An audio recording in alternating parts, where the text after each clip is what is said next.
Okay, pretty much got that ground away for this bulb bracket to go down farther. So yeah, I shouldn't have any problem getting the projector on now. So if there's anything more that I have to cut, I won't even bother letting you know, because I may or may not have to cut more, but we'll see.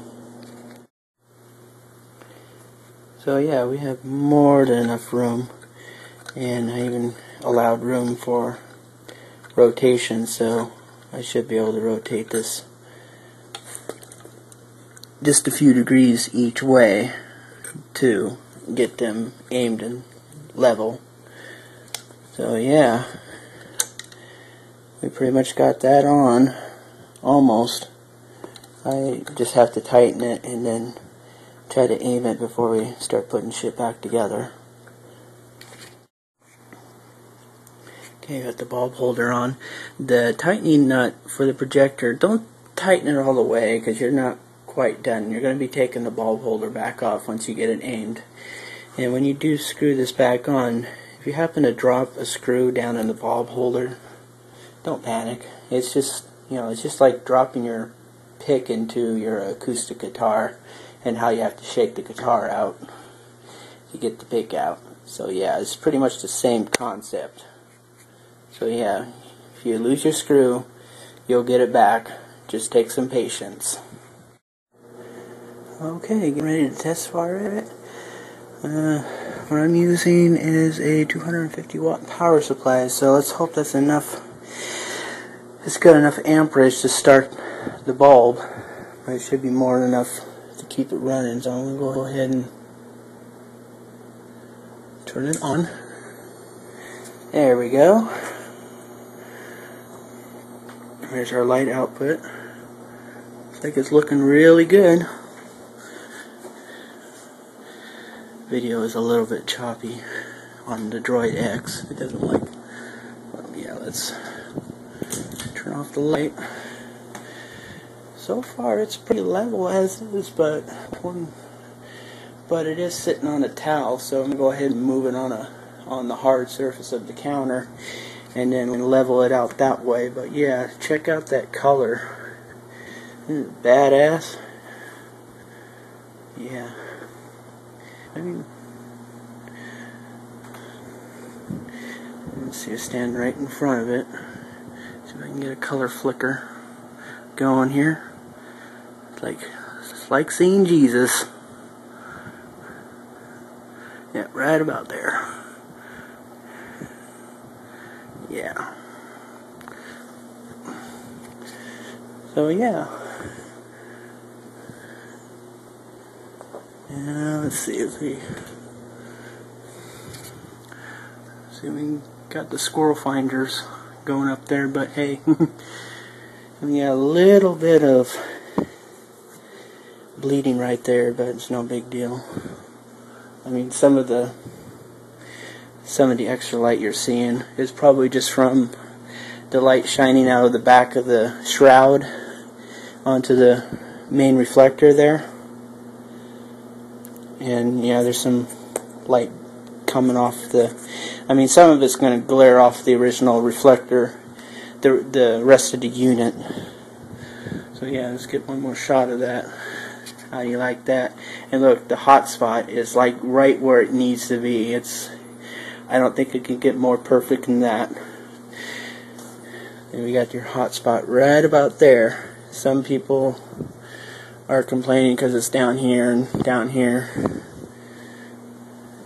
and it starts to blur right about there, but nothing to be concerned about. This is still a hell of a lot better than the stock headlights or the plug and play kit, mind you. So I'm going to go ahead and shut this off. I'm going to get the high beam wire hooked up, and we'll see what we got. Okay, this might be a little stuttery because my hand's not very steady, so I'm going to try to get this wire right on the contact there. There's our high beam, or low beam. See, the squirrel finder just got brighter. Watch out, squirrels. Oop, I think I just accidentally overloaded the unit there. It happens. I usually accidentally touch the wires where I'm not supposed to be touching them. So yeah, let that reset. Get that back on.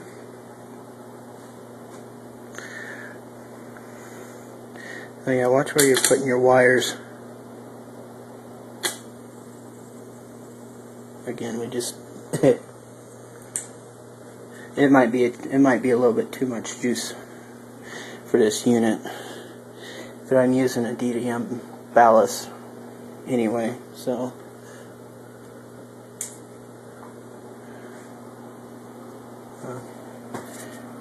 we get a little bit of rainbow right about there. So yeah, that's, I don't know where that's coming from. Don't know. It's probably, I think it's coming from the lens. It's pretty cool though, so I'm not going to worry about it. A little bit of light leakage there, but that's okay. So yeah, there you have it. Now to figure out how to get this thing back together. Right now it's pretty level right now. So I don't think I have to do too much to it. Okay. Let's see if we can get this unit right on the flat. So I can do it without shocking myself.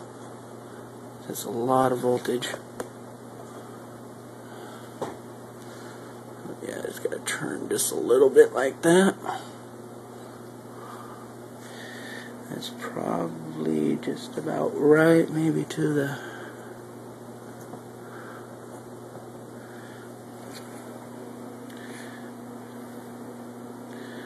so yeah, if I can get the other one about that good, you should be all set. Again, more squirrel finders. More squirrel finders. So yeah, time to put this back together.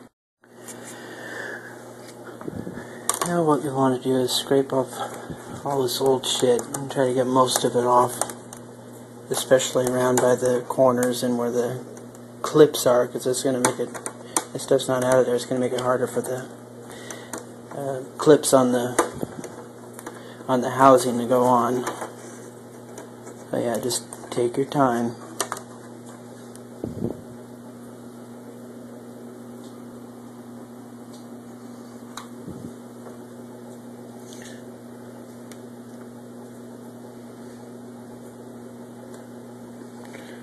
So yeah, I'm going to keep working at this, and I'm going to get started taking the old stuff out of that one.